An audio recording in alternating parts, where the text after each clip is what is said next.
What it do, man? What it do, man? Look, story time with Stan, bro. Let me tell you, man, this is why you always do your due diligence and you always got to remain patient, and you should also never stress. This is a time where I didn't do 3 of those things. So it's been about 2 months. I've been on a journey to where my car just be breaking down. Like, in the back of my mind, I know I got to get a new battery, but I just didn't feel like spending that damn near $300. You know what I mean? So I got the bread for it, but it's like when you doing so good saving and you doing so good with not spending money, and now you got to wake up and spend $300, like, you don't want to do that. You feel me? So it's been about 2 months. My car been dying like 3 different times. Like, I had to get a jump start in a very inconvenient point. You know what I mean? But today, I could tell that my car was really starting to be slow on the grind up. So I had to buckle down. I had to spend that bread. So on my lunch hour from work, I knew I was finna go to Advanced Auto and get me a new car battery, right? So as soon as I left, I clocked out, I went to the auto shop. Found out that I drove to the wrong one. And now I'm like, of course, right? So I know that light probably blinding, but, you know, I'm just shining. So I drove to the wrong one, right?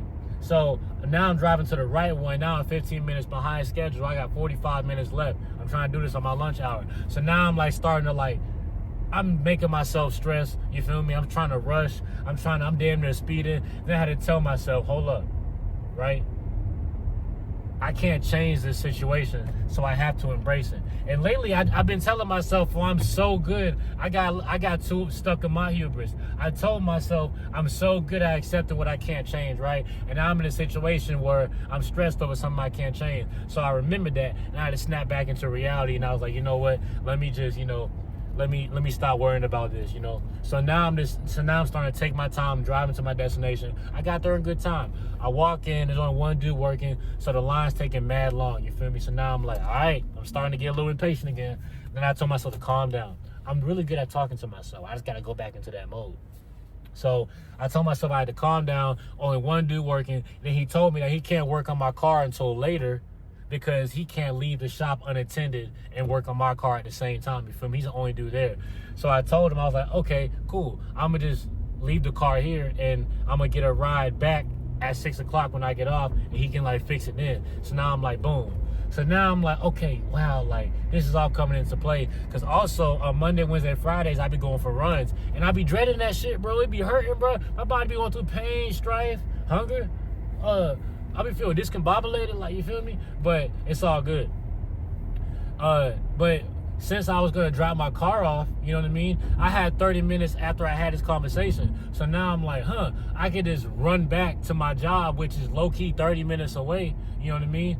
And I could just get my run in there. So really, and I was also asking myself, like, how am I going to get my car fixed and get my run in, all in the same day? Because it's 6 o'clock. Like, well, it's a Wednesday. Like, I be trying to hoop after work. So there's no way I can hoop after work, get my car fixed, and go for that run, and still have enough time to cook and do all that. So I was figuring out how I was going to do it. But instead of getting like an Uber back to my job, I could just run back. I only got 30 minutes, you know what I mean? So I'm having a conversation with him 30 minutes into my lunch break. I paid for my battery. I mean, it ain't even really hurt that much. I'll make that money back very fast anyway. I don't really care. So I paid him that money. I looked at my clock. I got 21 minutes to get back to work. So I did that run. You feel me? I run every Wednesday anyway, but today is different because now I'm running to work with 21 minutes left. So I'm cutting my run short. I usually run for like 30 minutes, 28 to 30 minutes. But today I'm cutting it short. So I'm doing this straight away back to work. And now that I know that I'm running with a different purpose, because usually I run just like I run to a destination and back. Now I'm running back to work in a certain amount of time. So even though I only ran for like 21 minutes, bro, this run had me beat, because mentally I'm tiring myself out because I'm thinking more. And my phone's about to die too on this whole journey. So I can't even listen to music for real. So really I'm running with no music, bro. I'm trying to block out the sun, as you can see. Man, y'all gonna have to be blinded, man. So now I'm doing this run back to work. I'm on the side of the road with a backpack. I got my shit in there. I'm running straight. I ain't stopped like how I usually do. I got no shirt, running back to work. I made it back to work on time, and I was like, damn, this is all coming into play. I got off work. I got my dog. He took me to the shop to go, you know, get my car fixed. I got back to the shop. He fixed the car, and I'm back on the road right now as we speak. I'm driving to go hoop. Niggas probably left the court right now. If I'm shooting there by myself, I'll feel like Kobe. You feel me? Rest in peace. R.I.P. to the ball peanut head nigga. You know what I mean? No disrespect. But yeah, man, like I'm just blessed. Now, from what I learned about this whole debacle is never rush, because the fact that I got there at the same amount of time versus if I would have rushed anyway, like I would have been rushing for no reason. I would have risked my life for no reason. I would have been dodging cars, swerving lanes for no reason.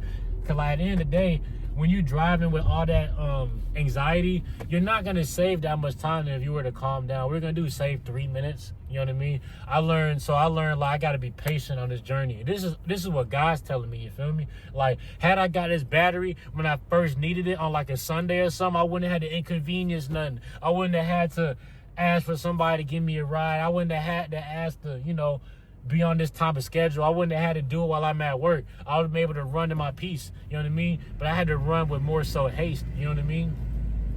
So I should have been more proactive and did what I had to do as soon as I needed it and not have waited. You know what I mean? But it is what it is. You know, I learned my lesson. I already knew this lesson, but I chose not to abide by the wisdom that I had in my heart. So overall, I know this video kind of long. I'm trying to like condense it. It is what it is. Yeah, I learned my lesson, so I just got to stay on top and do my due diligence. I'm a very disciplined person, but I'm not perfect, so there are times where I slip up. You feel me? So I had to learn to be more diligent. I got to learn to be more vigilant. I got to learn to be more disciplined. I got to learn just to not rush and to not stress and to only control what I can control. So if you come across this video, only control what you can control. Don't do nothing more. You can't do nothing less anyway, you feel me? All right, so Just Stance Instagram, Just Stance Television. I'm going to fuck with you guys later on. You feel me? You dig? Peace.